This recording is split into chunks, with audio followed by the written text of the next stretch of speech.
गजाननं भूतगणादिसेवितं कपित्थजम्बूफलचारुभक्षणं उमासुतं शोकविनाशकारकं नमामि विघ्नेश्वरपादपङ्कजं। गुरुब्रह्मा गुरुविष्णु गुरुदेवो महेश्वर गुरुसाक्षात् परब्रह्म तस्मै श्रीगुरुवे नमः। या देवी सर्वभूतेषु बुद्धिरूपेण संस्थिता नमस्तस्यै नमस्तस्यै नमस्तस्यै नमो नमः। या देवी सर्वभूतेषु शक्तिरूपेण संस्थिता नमस्तस्यै नमस्तस्यै नमस्तस्यै नमो नमः। वन्दे देवमुमापतिं सुरगुरुं वन्दे जगत्कारणं वन्दे पन्नगभूषणं मृगधरं वन्दे पशूनां पतिम् वन्दे सूर्यशशाङ्कवन्निनयनं वन्दे मुकुन्दप्रियं वन्दे भक्तजनाश्रयं च वरदं वन्दे शिवं शङ्करम्।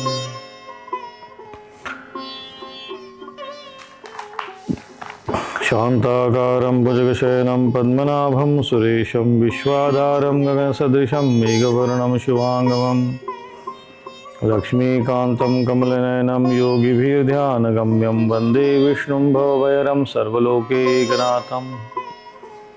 कृष्णाय वासुदेवाय हरे परमात्मने प्रणतक्लेशनाशाय गोविन्दाय नमो नमः। ॐ नमो भगवते वासुदेवाय। ॐ नमो भगवते वासुदेवाय। ॐ नमो भगवते वासुदेवाय। ॐ नमो भगवते वासुदेवाय। नारायण नारायण। भगवद गीता के अष्टम अध्याय की ओर हम अग्रसर हो रहे हैं। इसे अक्षर ब्रह्म योग के नाम से जाना जाता है। इस अध्याय के आरंभ में अर्जुन ने भगवान से 7 प्रश्न किए हैं और इन 7 प्रश्नों के उत्तर में यह महत्वपूर्ण विषय आया है। जिज्ञासु साधक को, भक्त को ईश्वर की आराधना करते समय जिसे मोक्ष की अभिलाषा है, जिसे इस माया से परे परम तत्व को जानना है, उसको जिज्ञासु भाव से भक्ति करनी चाहिए। भगवान ने कहा चतुर्विधा भजन्ते माम जनाः सुकृतिन अर्जुना। तो जिसमें 4 प्रकार के जनाः चतुर्विधा शब्द आया है, तो अर्थ, अर्थार्थ, जिज्ञासु और ज्ञानी। तो इसमें साधक जो होता है वह जिज्ञासु होना चाहिए, इसको जिज्ञासा करना चाहिए। इसलिए कहते हैं अथा तो ब्रह्म जिज्ञासा, अथा तो धर्म जिज्ञासा, अथा तो कर्म जिज्ञासा। जिज्ञासा उसको करनी चाहिए, परिप्रश्न करना चाहिए और साधक को ज्ञात होना चाहिए कि किसी भी संत से, गुरु से क्या प्रश्न करना चाहिए। और प्रश्न से ही ये समझ में आता है कि श्रद्धालु के मन में, शिष्य के मन में, भक्त के मन में क्या अभिलाषा है, क्योंकि उसका प्रश्न ही उसके आंतरिक भावों को प्रकट करता है। अधिकांश अध्यात्म मार्ग में जब कोई आगे बढ़ना चाहता है तो उसका उद्देश्य धर्म होना चाहिए, मोक्ष होना चाहिए। अर्थ और काम और नाम और प्रसिद्धि, सिद्धि और प्रसिद्धि ये केवल सांसारिक मायाजाल का ही एक प्रतीक है और जो साधक को उलझा के रखता है और सामान्य श्रेणी में ही बनाए रखता है। अर्जुन यहाँ युद्ध करने रणभूमि में उपस्थित है, परंतु प्रश्न वो किस प्रकार से कर रहा है, एक राजा होकर भी, एक गृहस्थ होकर भी, एक सांसारिक व्यक्ति होकर भी किस प्रकार से, किस श्रेणी के वो प्रश्न कर रहा है, ये समझना बहुत आवश्यक है। वर्तमान समय में जैसे कोई लोग प्रश्न आजकल करते हैं, हाथ में माइक दे दिया जाता है, प्रश्न करो, तो वो अपने ही दुनिया भर की समस्या से रोता रहता है। इधर उधर की चर्चा, इधर उधर के विवादित विषय पर चर्चा होती है, मूल आध्यात्मिक विषयों पर चर्चा होती नहीं है, मूल धर्म के विषय पर चर्चा नहीं होती है, जिसके कारण वास्तविक अध्यात्म और वास्तविक धर्म से, जिसे सनातन धर्म कहा जाता है, यथार्थ में जो सनातन धर्म के सिद्धांत है, दर्शन है, उसका जो ज्ञान हमें होना चाहिए और जिसके लिए हम संत महापुरुषों के शरण में जाते हैं, जिसके लिए हम सत्संग सुनते हैं, वो उद्देश्य पूर्ण होता हुआ दिखता नहीं है। भागवत कथा हो रही हो या जो भी विषय आ रहे हो, तो उसमें जो मूल विषय है, दार्शनिक और सैद्धांतिक विषय है, उससे समाज विमुख रहता है और उसे धर्म का यथार्थ ज्ञान नहीं है। उसका कारण ये है कि उसके जो प्रश्न करने का जो स्तर है वो आध्यात्मिक नहीं होता। आंतरिक रूप से वो सांसारिक धन मिल गया तो सिद्धि मिल गई तो प्रसिद्धि, वो इसी में उलझता है। जबकि ये मोक्ष ज्ञान या समाधि के रूपी वृक्ष के फल है, जो सहज में प्राप्त होते हैं, यदि अपेक्षा न करे, कामना न करे, तब भी प्राप्त होते हैं। ऋषि मुनियों ने कभी नहीं कहा कि विचार संकल्प नहीं किया कि कोई हमारी पूजा करे, हमारा स्मरण करे, फिर भी आज हम उनका स्मरण करते हैं। भगवान कहते मैं निष्काम भाव से कर्म करता हूँ, फिर भी हम भगवान के कर्मों की चर्चा करते हैं, उनके गुण कर्म की चर्चा करते हैं। तो आप अपेक्षा नहीं करोगे तब भी आपको वो चीज़ें प्राप्त हो जाएगी, परंतु यदि अपेक्षा मन में रखोगे और प्राप्त हो गई तो हर्ष होगा तो दुख भी होगा, और फिर और अधिक लालसा बढ़ेगी जिसका कोई अंत नहीं होता है। इसलिए जिज्ञासा जो है सदैव आत्मज्ञान के करना चाहिए। भौतिक चीजें जो है वो प्रारब्ध से, सहज भाव से वो प्राप्त होती रहती है, उसमें ज्यादा हस्तक्षेप न प्रकृति करती है, न भगवान करते, न संत महात्मा करते। परंतु जब आपके पास ये सांसारिकता की अगर अपेक्षा है भी, तो उसके लिए पुण्य कर्म करें, क्योंकि ये पुण्य कर्म के ही फल है। जैसे अगर किसी को आम का, उसको रस का अगर स्वाद लेना हो तो वृक्ष लगाओ, क्योंकि उसी का ही फल है। यदि कोई ये सोचे कि नहीं हमें कोई विशेष कर्म का फल मिले, तो उस कर्म को आप स्वतः ही करो। पुण्य कर्म के ही ये सारे लाभ होते हैं। कभी कभी ये होता है कि असुर प्रकृति के भी लोगों को ये सब चीजें प्राप्त होती है, क्योंकि उनके वो कर्म का ही फल है। प्रकृति सैद्धांतिक रूप से कर्म का ही फल देती है। भाव तो मुख्य है ही है, और भाव के अंतर के कारण ही व्यक्ति देव और असुर है। नहीं तो जितना पुरुषार्थ देवता करते उतना ही पुरुषार्थ तो असुर भी करते, उससे ज्यादा कभी कभी पुरुषार्थ करते हैं। वो भी यज्ञ करते हैं, वो भी तप करते हैं, उनमें भी संयम होता है, उनमें भी बल होता है।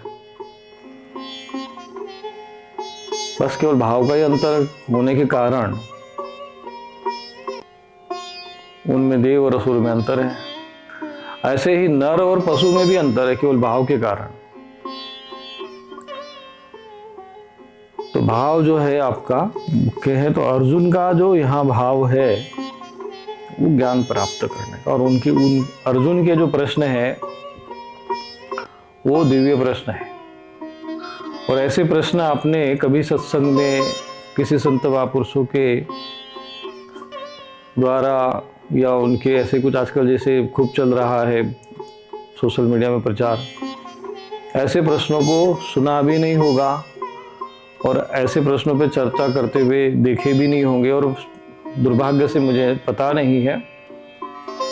परंतु ये जितने भी आजकल सिद्ध प्रसिद्ध है आचार्यगण है, उनको भी इन प्रश्नों के उत्तर ज्ञात है अथवा नहीं, इस पर भी संदेह है। क्योंकि शास्त्रोक्त विधि के अनुसार समाज चले तो हम सबका उद्धार हो, इस विषय पर ध्यान देने की अपेक्षा स्वार्थ सिद्धि पर ज़्यादा ध्यान है। इसलिए वहाँ पर वास्तविक अध्यात्म, वास्तविक योग की उपलब्धि होती नहीं है, और जिज्ञासु जो है, भक्त है, वहाँ से भी खाली हाथ वापस हो जाता है। ज्ञान की तृप्ति, ज्ञान की संतुष्टि, पूर्णता का भाव, पूर्णता का आनंद आपको तभी मिलेगा जब आप वास्तविक अध्यात्म का जो मार्ग है, पंथ है, उसका अनुसरण करोगे। आपका भाव, आपके प्रश्न, आपके कर्म तीनों जो है वो बराबर एक दिशा में बहने वाले हो, तो आपको योग्य गुरु, उनका मार्गदर्शन, उनकी कृपा, देवी की सत्ताओं की कृपा वो स्वतः ही मिलेगी। आप कृपा पाने के लिए यहाँ वहाँ भटकोगे तो आपको प्राप्त नहीं होने वाली है। यदि आप पात्र है, आपका भाव यदि उत्तम है, तो वो चीजें, देवी सत्ताएं आपको स्वतः ही खोज लेगी। तो अर्जुन के जो प्रश्न है, ये अर्जुन के संस्कार बताते हैं कि अर्जुन किस श्रेणी का श्रद्धालु था, साधक था, भक्त था।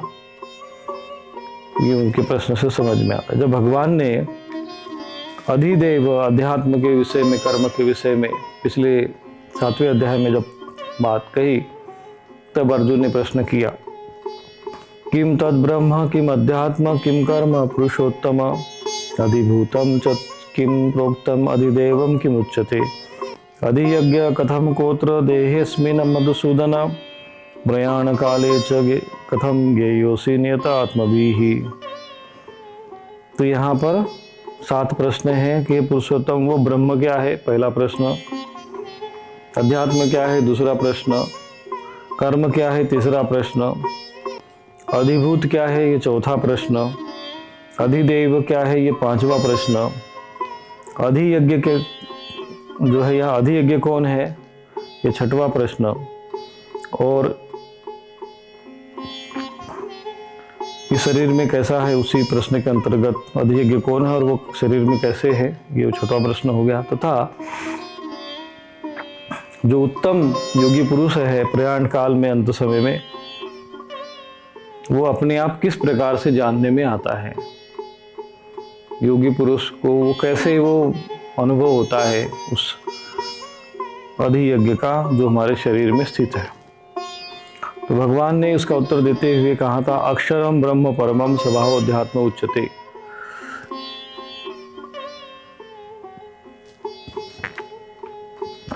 तो परम अक्षर जो है वो ब्रह्म है। ये जो अक्षर शब्द है, न अक्षरंत इति अक्षर, कभी जो नष्ट नहीं होता, शब्द को ब्रह्म माना गया है। खम ब्रह्म ऐसा वेदों में आता है। तो जो परम अक्षर है वो ब्रह्म है। अक्षर में जैसे हम लोग जानते कि अ आ इ उ ये अक्षर है, ये भी अक्षर ही है, शब्द ही है। नाद को ब्रह्म कहते हैं, शब्दों को ब्रह्म कहते हैं, परंतु वो कौन सा अक्षर है, वो परम अक्षर कौन सा है जो इन सब का मूल स्रोत है। अक्षरों का भी मूल स्रोत है। शब्द का जो मूल स्रोत कौन है, कहते परम अक्षर ब्रह्म है। अक्षरम ब्रह्म परमम, ब्रह्म परमम, ब्रह्म में भी कौन सा, पर ब्रह्म। ब्रह्म तो सभी है, पर ब्रह्म उसमें अक्षर जो है वो है। तो उसको आगे भगवान बताएंगे। और स्वभाव अध्यात्म उच्चते, अध्यात्म क्या है, स्वभाव। किसी को भी पूछो कि भाई अध्यात्म क्या है, तो स्वभाव अध्यात्म उच्चते, ये उसका सीधा उत्तर होना चाहिए। अब स्व और भाव, ये दो शब्द यहां पर आते हैं। स्व और भाव, इन दो शब्दों से बना है स्वभाव। और भगवत गीता में बार बार स्वभाव शब्द का प्रयोग हुआ है। और स्वभाव शब्द को यदि आपने नहीं समझा तो आप अध्यात्म को, धर्म की व्यवस्था को कभी समझ नहीं पाओगे शास्त्रोक्त विधि के साथ। क्योंकि भगवत गीता में भगवान ने जब भी कर्म की बात कही है, ब्रह्म कर्म स्वभावजम, क्षात्र कर्म स्वभावजम, वैश्य कर्म स्वभावजम, स्वभाव प्रभव गुणे है, शूद्र कर्म स्वभावजम शब्द आया है। तो स्व आप किसको मानते हो, जैसे हम कहते हैं स्वस्थ, कि हम तो स्वस्थ है। और स्वस्थ का यदि आप अर्थ लगाओगे संस्कृत के अनुसार, तो स्व में स्थित होने को स्वस्थ कहते हैं। अब जो सारा अध्यात्म आकर इसी एक बिंदु पर आकर खड़ा हो जाता है।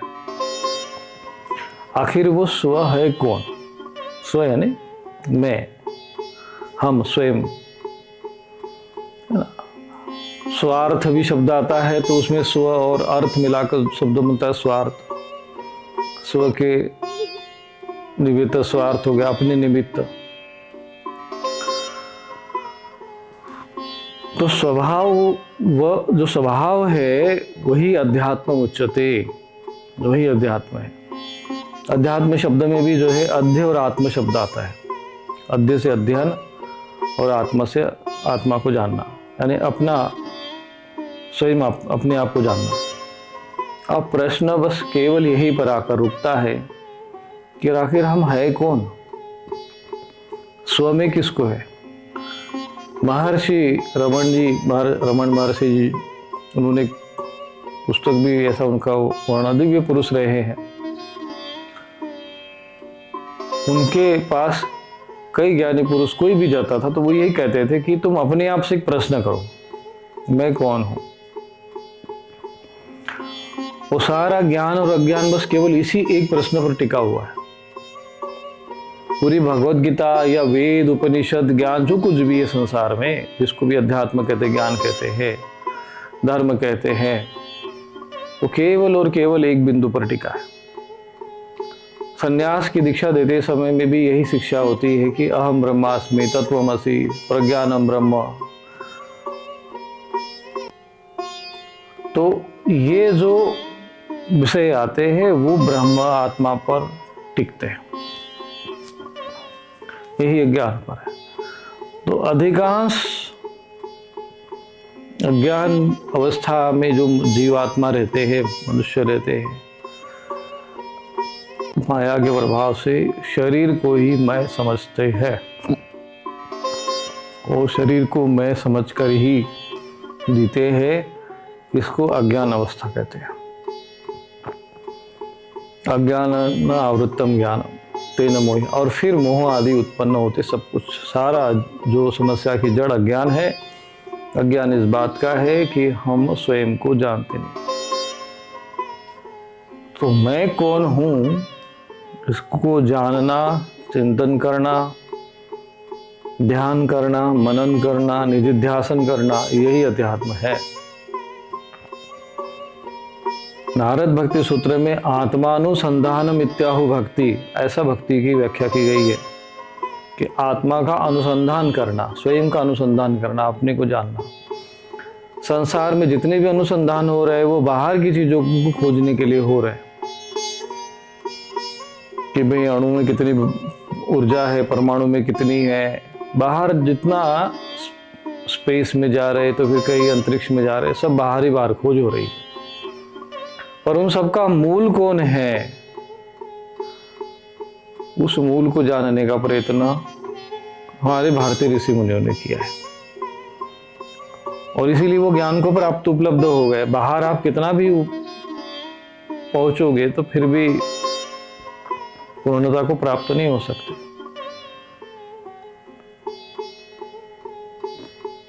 कि जैसे कोई व्यक्ति किसी घर में खड़ा हो, घर में कोई नहीं हो, एक व्यक्ति दरवाजे पर खड़ा हो, उसे पूछो कि घर में कोई है क्या, तो वो कहेगा कि नहीं, घर में कोई नहीं है। नहीं, तुम घर में कोई नहीं है कहने वाले तुम तो हो। तो जब शरीर में कोई तो है जो मैं कह रहा है, कोई तो है बता रहा है कि मेरा शरीर गड़बड़ है, मेरे मन में ये विचार आ रहे हैं। अरे जो मैं, तुम्हारे मन में विचार आ रहे हैं तो तुम मन नहीं हो, तुम्हारा मन है, तुम्हारा शरीर है, तो तुम कौन हो? मेरी बुद्धि ठीक नहीं है, मेरा मन ऐसा है, मेरा चित्त जो है चंचल है, मेरा शरीर स्वस्थ नहीं है। तो इसका अर्थ ये है कोई तो है ना जो कह रहा है कि मेरा, फिर मैं कौन है? मेरा शरीर तो भाई, वो तो मेरा शरीर कहने वाला कौन है? जब घर में कोई एक व्यक्ति कह रहा है दरवाजे पर खड़े, भाई घर में कोई नहीं है, ठीक है घर में कोई नहीं है, पर तू तो खड़ा है ना। घर में कोई नहीं है ये बताने वाला भी तो कोई होना चाहिए, तो भी तो पता चलेगा। तो कोई तो है जो अंदर बोल रहा है कि मेरा शरीर, मेरा मन, मेरी बुद्धि। तो जो मैं है वो कौन है? ये जानना ही अध्यात्म है, ये जानना ही स्वभाव है। तो ये अत्यंत महत्वपूर्ण विषय है और इसको ज्ञान और विज्ञान के साथ समझना पड़ेगा। इसलिए भगवान ने यहाँ पर ज्ञानम तेहम स विज्ञानम ये शब्द को कहा है कि मैं तुमको विज्ञान सहित ये ज्ञान दे रहा हूँ। आत्मा का ज्ञान तो दे रहे हैं, विज्ञान का भी ज्ञान दे रहे हैं, प्रकृति का भी ज्ञान दे रहे हैं।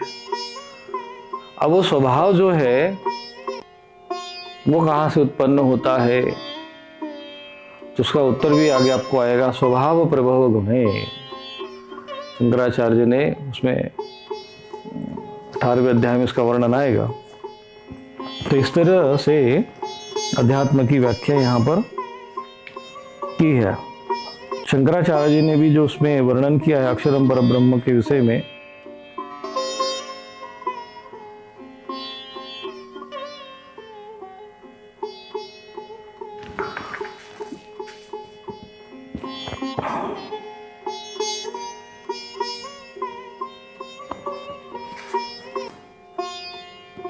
उन्होंने यहाँ पर तस्य एव परस्य ब्रह्मणः प्रतिदेहम प्रत्यगात्म भाव स्वभाव, ये स्वभाव की व्याख्या की है। उस पर ब्रह्म, वो पहले तो शंकराचार्य जी, इसमें शंकराचार्य जी के बिना यदि वो शंकराचार्य जी यदि इस भगवद गीता के इस भाष्य को यदि हम समझकर उसका विश्लेषण न करें तो भगवद गीता के गूढ़ अर्थ को, गूढ़ भावों को हम कभी समझ नहीं पाएंगे, क्योंकि इतनी गूढ़ता, इतना प्रत्यक्ष अनुभव किया हुआ व्यक्ति प्रत्यक्षम किम प्रमाणम कहते हैं, अपरोक्षानुभूति किया हुआ महापुरुष ही वो बता सकते हैं। और शंकराचार्य जी स्वयं अवतारी पुरुष, इसमें कोई संदेह नहीं है। तो वो जो व्याख्या कर रहे हैं वो समझना बहुत आवश्यक है। हम अपने ओर से बता रहे कि ये तो अध्ययन मनन करके ही बात आ रही है। तो उन्होंने जो व्याख्या की है वो यहाँ पर एक बार हम देख लेते हैं। उन्होंने अक्षर की जो व्याख्या की है तो वो कहते हैं अक्षरम न क्षरति इति परमात्मा। मैं जैसे कभी कहता हूँ ना कि न क्षरन्ति इति अक्षर, मतलब जो न क्षरति इति अक्षर, जो नष्ट नहीं होता, ऐसा ही अक्षर वो कहते हैं। यहाँ पे शंकराचार्य जी उसकी दूसरी तरह से व्याख्या करते हैं, न क्षरति इति परमात्मा। परमात्मा कौन? जो कभी नष्ट नहीं होता। सारा संसार नष्ट हो जाए उसके बाद भी जो कोई नष्ट नहीं होता है वो अक्षर है। अक्षर का अर्थ ये बस ये वाली बात नहीं है, वो भी है, शब्द है, और शब्द भी अक्षर होते हैं। परंतु यहाँ पर परमात्मा से ही अभिप्राय लेना चाहिए, ऐसा शंकराचार्य जी कहते हैं। परम अक्षर ब्रह्म है, अर्थात हे गार्गी, इस अक्षर के शासन में ही यह सूर्य चंद्रमा धारण किए हुए स्थित है। बृहदारण्यक उपनिषद में यहाँ पर श्रुति का प्रमाण दे रहे शंकराचार्य जी। शंकराचार्य जी की एक विशेषता है। अब शंकराचार्य जी जैसे शब्दों को ये इन मूर्खों ने जो आजकल बैठे हुए हैं सब पूरा अपमानित कर दिया है। वास्तव में शंकराचार्य वो होता है जो उस आचार्य, शंकराचार्य में केवल आचार्य, जो उनके समान ज्ञानवान हो, वो आचार्य है, जो इस भाव को, इन रहस्य को समझा सके। तो शंकराचार्य जी जो है, जो भी इसमें भी अगर उदाहरण दे रहे तो वो भी श्रुति का प्रमाण दे रहे, क्योंकि श्रुत्या विरोधे न भवेत् प्रमाण। श्रुति का विरोध यदि है प्रमाण नहीं हो सकता। यहाँ पर शंकराचार्य जी बीच बीच में कहीं पर भी जहाँ ऐसा लगता है कि अपना कोई विशेष रखना है, गुण विषय रखना है, तो वो श्रुति का प्रमाण देकर रख रहे, प्रमाण सहित विषय रख रहे। तो बृहदारण्यक उपनिषद का वो तस्य वा अक्षरस्य प्रशासने गार्गी ही, ये उसका श्रुति वाक्य का उल्लेख कर रहे कि हे गार्गी।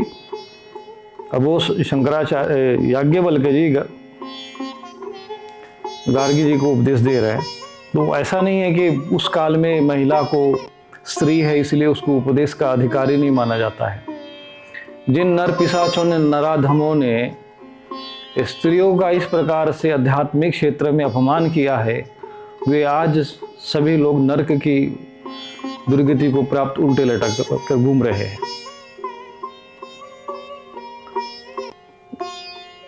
जो जिनमें देह भाव है, जो मूढ़ता में जी रहे हैं, जो तमस वाले हैं, वो अध्यात्म की गद्दी पर जब बैठ गए, वहीं से अधर्म आरंभ हुआ। फिर उन्होंने ही ये सारा भेद उत्पन्न किया। वास्तविक जो अर्थ थे शास्त्र के वो सब नष्ट भ्रष्ट कर दिए। स्त्रियों को विशेषकर अपमानित किया। शूद्र के नाम पर उसको अपमानित करने का प्रयत्न किया गया। तो यहाँ एक उदाहरण मिलता है कि वो गार्गी का उदाहरण याज्ञवल्क्य जी, जो बृहदारण्यक उपनिषद के जो श्रोता है, वो एक महिला है, गार्गी नाम की ऋषि का है। उनको ये उपदेश दिया जा रहा है। भगवान महादेव, भगवान रुद्र, शिव, भगवती पार्वती को उपदेश देते हैं। और उस स्त्री को जो है ये कहकर कि भाई तुम अध्यात्म में, धर्म में योग्य नहीं हो, पात्र नहीं हो, ऐसा कहने वाले नरक की कौन सी गति में जाके वो दुर्गति भोग रहे होंगे, वो तो परमात्मा ही जाने। तो यहाँ पर वो गार्गी को उपदेश देते हैं। उन्होंने यहाँ पर श्रुति का उल्लेख किया है कि तस्य वा अक्षरस्य प्रशासने गार्गी ही, कि उस अक्षर के शासन में ही। तो इसीलिए यहाँ पर अक्षर न अक्षरत इति परमात्मा, ये वो बता रहे। यहाँ क्योंकि अक्षर शब्द का जो उल्लेख है वो बृहदारण्यक श्रुति उपनिषद में आता है। तो परम विशेषण से, और फिर उन्होंने परमम अक्षरम ब्रह्म परमम, तो शंकराचार्य जी कहते हैं ओंकारस्य च इति, परम विशेषण से युक्त होने के कारण यहाँ अक्षर शब्द से ओम इति का अक्षरम ब्रह्म इस वाक्य में वर्णित ओंकार का ग्रहण नहीं किया गया है, क्योंकि परम वह विशेषण निरतिशय अक्षर ब्रह्म में ही अधिक संभव युक्त है।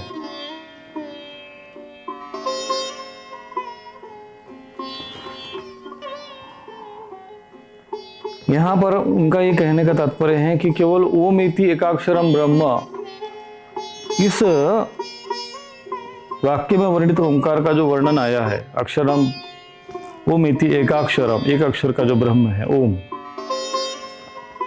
शंकराचार्य जी कहते हैं कि यहाँ पर उसको ग्रहण नहीं किया गया है विशेषणात्, कारण परेण विशेषणात् अग्रहणम, अर्थात उसको ग्रहण नहीं माना गया। ऐसा शंकराचार्य जी इति निरतिशये ब्रह्मणे अक्षरे उपपत्रतरम विशेषणम, क्योंकि परम वह विशेषण अक्षर ब्रह्म में ही अधिक युक्त है, यानी परब्रह्म से, जहाँ से भी ओम प्रकट हुआ है उस परब्रह्म से ही वो यहाँ पर, इसीलिए यहाँ अक्षर शब्द का अर्थ परब्रह्म परमात्मा ही उन्होंने लगाया है। अक्षर का शब्द उन्होंने ओम से अथवा शब्द से आदि नहीं लगाया है, परम तत्व को ही माना गया है। और उसी परब्रह्म को का जो प्रत्येक शरीर में प्रत्येगा अंतरात्म भाव है उसका नाम स्वभाव है,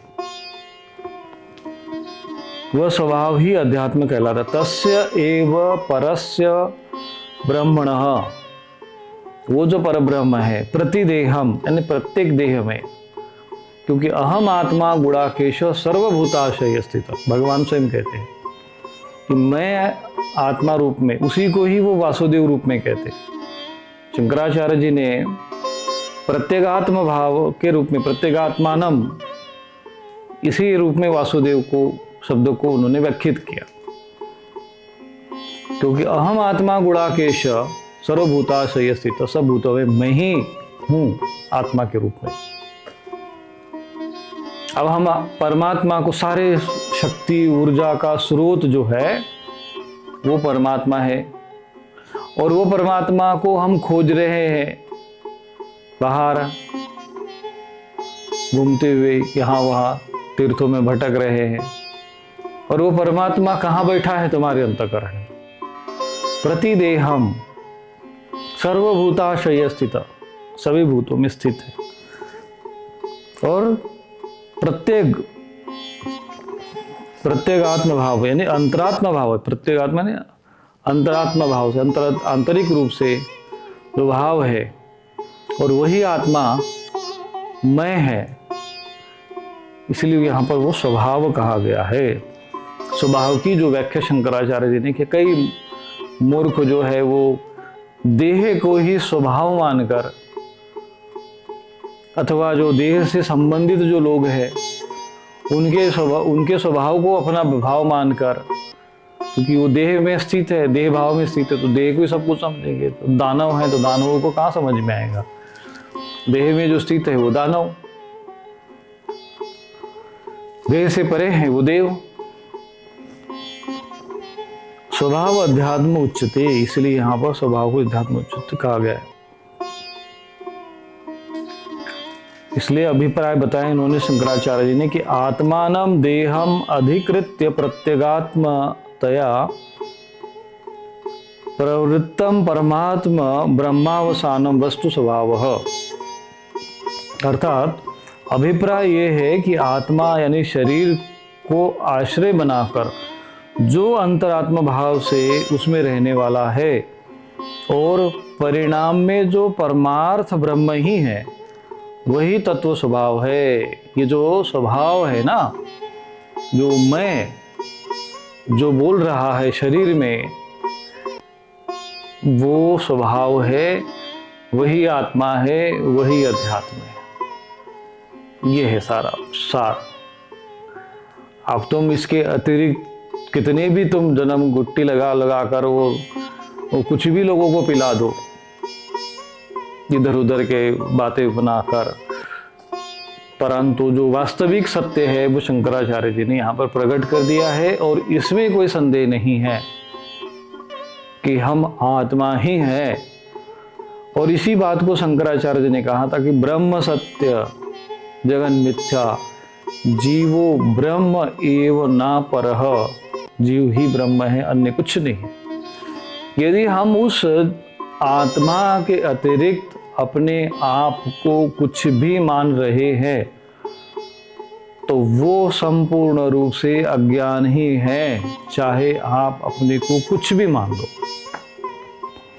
अपने को ब्रह्म के अतिरिक्त, आत्मा के अतिरिक्त जो भी अहम भाव है वो स्वभाव नहीं है, ये अज्ञान जनित भाव है। अज्ञानेन आवृत्तम ज्ञानम, और बाहर से ये आवरण आए हैं, बाहर से आवरण आए हैं, सांसारिकता में आए हैं, व्यवहार में आए हैं, कुछ भी जैसे भी आए हो,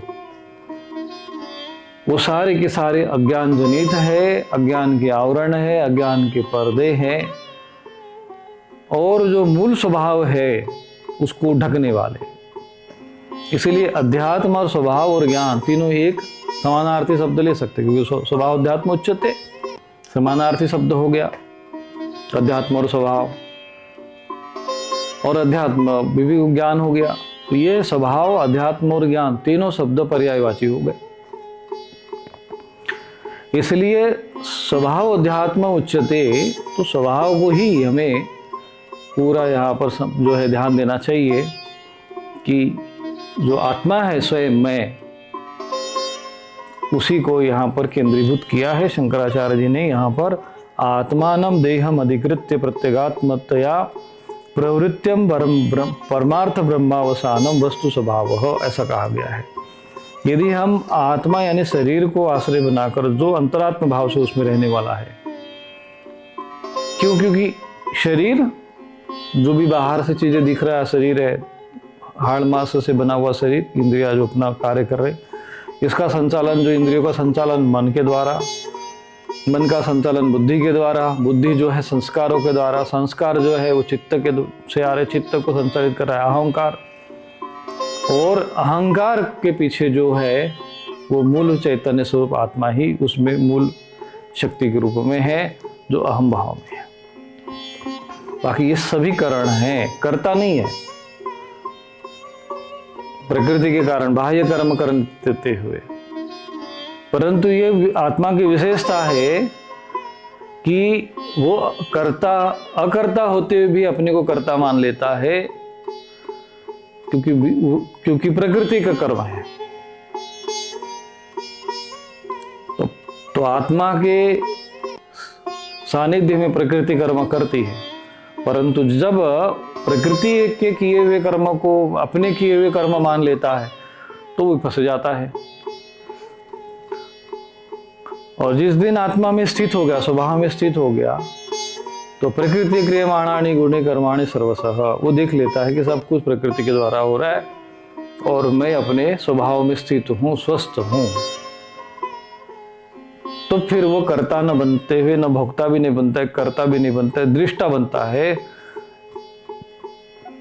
अपने स्वरूप में स्थित होता है। इसी को महर्षि पतंजलि योग सूत्र में, योग दर्शन में कहते हैं तदा द्रष्टु स्वरूपे अवस्थानम, अपने स्वरूप में स्थित हो गया आत्मा।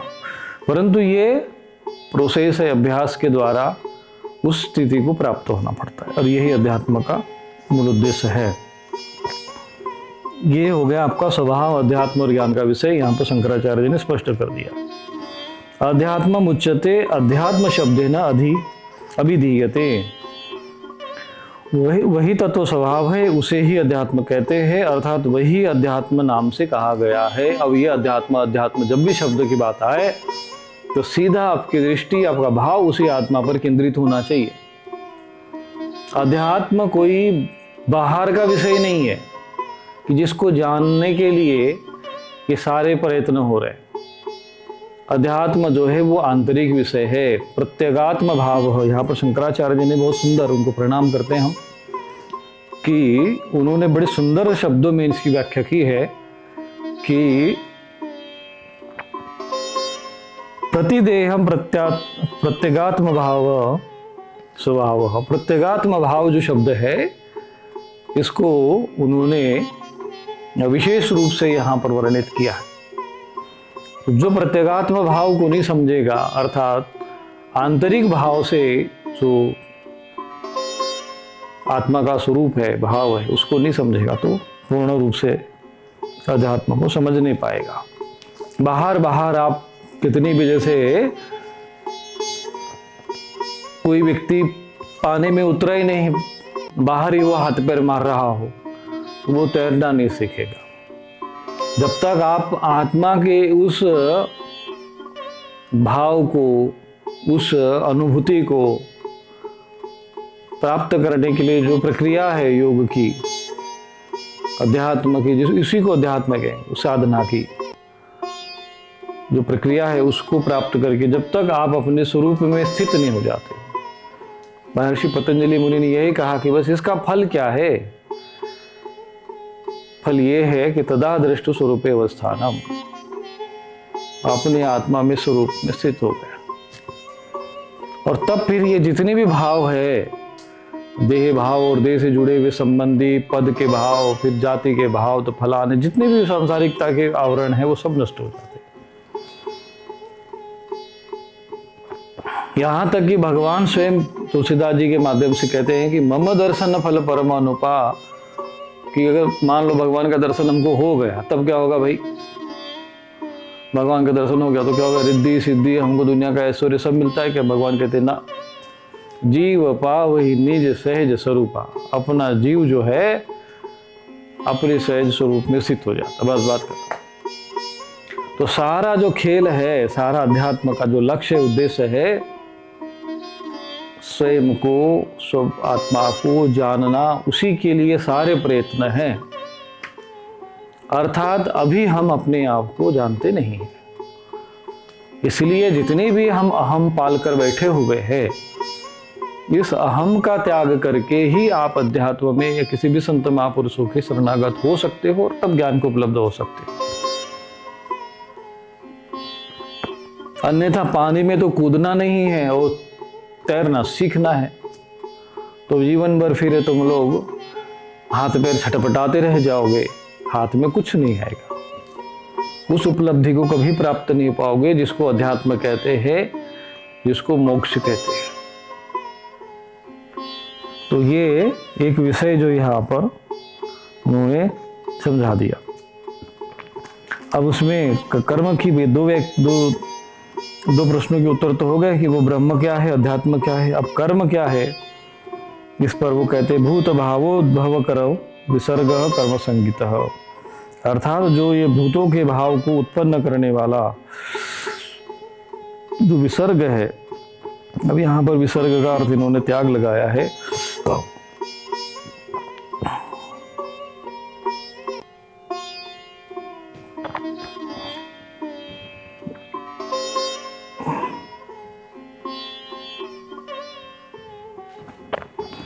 तो इसका अर्थ त्याग ही है, परंतु ये जो त्याग है वो यज्ञ के निमित्त जो कर्म है उसको लेकर शंकराचार्य जी ने भी वही दिया है। विसर्जनम देवता उद्देश्येन चरुपुरोडाशादे द्रव्यस्य परित्यागः स एष विसर्ग लक्षणो यज्ञः, ऐसा इन्होंने भी वो उसका विसर्ग का अर्थ ये दिया है। कर्म संगीत, तो कर्म से ही जो संज्ञात जो किया गया, संचित किया जाता है, जो सारे जो इतने भाव है उसी को ही यहाँ पर कर्म के रूप में कहा गया है। परंतु उनका ये सीधा सीधा स्पष्ट अर्थ ये है कि जो देवताओं की आराधना उपासना करते समय जो हम कर्म करते हैं, यज्ञ करते हैं, दान करते, पुण्य करते हैं, क्योंकि कर्म तो फिर अन्य भी कर्म आते हैं, सारे दूसरे भी कर्म हैं, परंतु यहाँ पर विशेष रूप से यज्ञ कर्म को ही ध्यान देते हैं, क्योंकि वो अध्यात्म की ओर ले जाने वाला है। इसलिए उसमें यहाँ पर कर्म बताया कि विशेष रूप से कर्म वही है, कर्म कहा गया। अर्थात इस बीज रूप यज्ञ से ही वृष्टि आदि के क्रम से स्थावर जंगम समस्त भूत प्राणी उत्पन्न होते हैं।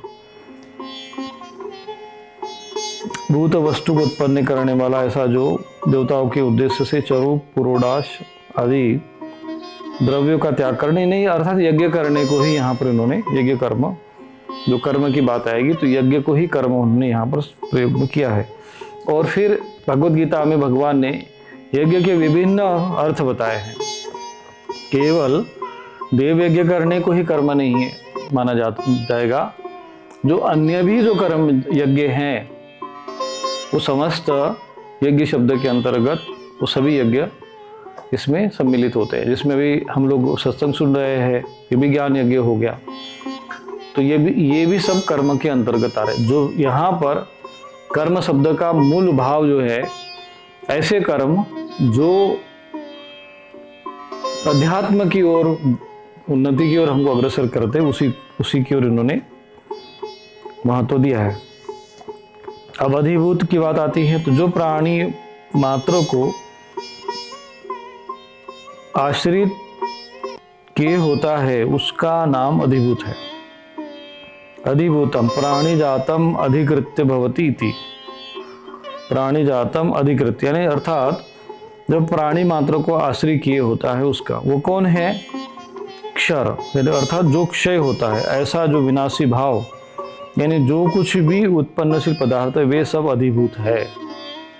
देखो यहाँ पर अधिभूत कौन है, तो यहाँ पर प्रश्न आया है कि कर्म क्या है, तो कहते हैं कि दूसरा प्रश्न दो तो हो गया, ब्रह्म क्या है, अध्यात्म क्या है, कर्म क्या है। तो कर्म के लिए कहते हैं कि जो सभी प्रकार के जो प्राणी हैं उनके भाव को उत्पन्न करने वाला जो त्याग है वो कर्म के नाम से कहा गया है। कर्म नामक संज्ञा के अनुसार इसमें कहा गया है। अधिभूत कौन है, तो अधिभूत क्षरो भाव,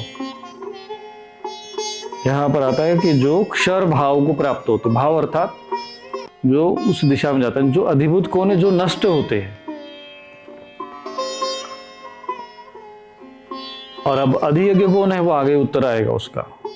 जब नष्ट होते हैं वो तो अधिभूत हो गए, फिर जो नष्ट नहीं होता है वो कौन है, वो आगे उसका उत्तर होगा। तो अधिभूत जब प्रश्न आएगा कि फिर भगवान ने तो 3 प्रश्नों के उत्तर तो दे दिए, चौथा प्रश्न ये है कि अधिभूत कौन है। अधिभूत अर्थात जितने भी संसार में उत्पन्नशील वस्तुएं हैं, पदार्थ है, चाहे वो शरीर हो, चाहे वो संसार हो, संसार की कोई भी वस्तु ले लो आप, कोई भी स्थिति ले लो, जो भी बाहर उत्पन्न हुआ है वो नष्ट होगा, इसीलिए वो अधिभूत है। अधिभूतम क्षरो भावः, ये इसका अर्थ हुआ। अर्थात जो क्षर भाव को प्राप्त होता है वो अधिभूत हो गया, उसको अधिभूत कहेंगे। अधिभूतम क्षरो भाव, इसका अर्थ ये हो गया। क्या आपकी समस्याओं का समाधान नहीं मिल रहा? स्वामी रूपेश्वरानंद आश्रम में पितृदोष निवारण, काल सर्प दोष शांति, नारायण बलि पूजन, महायज्ञ, जन्म कुंडली विश्लेषण, अभिमंत्रित रक्षा कवच तथा सिद्ध यंत्र जैसे श्री यंत्र, कुबेर यंत्र उपलब्ध हैं। साथ ही नकारात्मकता, शामक स्प्रे, मंत्र सिद्ध यज्ञ भस्म और दैवीय रक्षा कवच भी प्राप्त करें। अभी कॉल करें और सेवा हेतु दान करें।